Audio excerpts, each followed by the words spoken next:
नमस्ते मित्रों, श्रीमद् भागवत गीता जीने के राह अध्याय 10 श्लोक नंबर 18, 19, 20 में आपका फिर से एक बार स्वागत है। विस्तरेण आत्मना योगम विभूति च जनार्दन भूय कथय तृप्तिहिं शृण्वत न अस्ति में अमृतम। हे जनार्दन, आप पुनः विस्तार से अपने ऐश्वर्य तथा योग शक्ति का वर्णन करें। मैं आपके विषय में सुनकर कभी तृप्त नहीं होता हूँ, क्योंकि जितना ही आपके विषय में सुनता हूँ उतना ही आपके शब्द अमृत को चखना चाहता हूँ।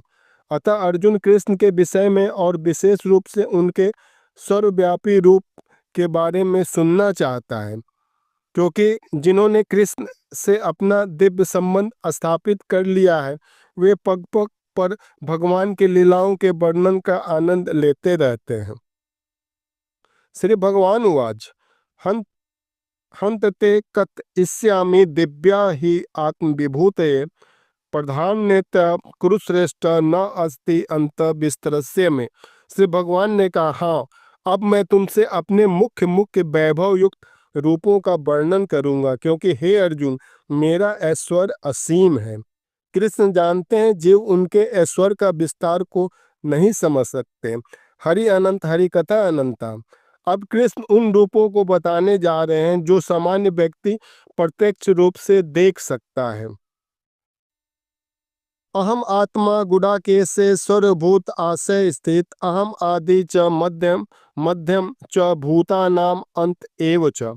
हे अर्जुन, मैं समस्त जीवों के हृदय के स्थित परमात्मा हूँ। मैं ही समस्त जीवों का आदि, मध्य तथा अंत हूँ। सर्वप्रथम कृष्ण अर्जुन को बताते हैं कि वे अपने मूल विस्तार के कारण समग्र दृश्य जगत की आत्मा है। और ये हमारा जो मनुष्य शरीर है, क्षितिजल पावक गगन समीरा पंच तत्व से बना शरीरा, उसमें मन बुद्धि अहंकार जाकर जाकर मिलती है। उसके बाद फिर ब्रह्मरंध्र से कृष्ण परमात्मा के रूप में हमारे हृदय के कमल में आकर विराजमान होते हैं। तो हार्ट की रिपल्सन प्रोसेस स्टार्ट होती है।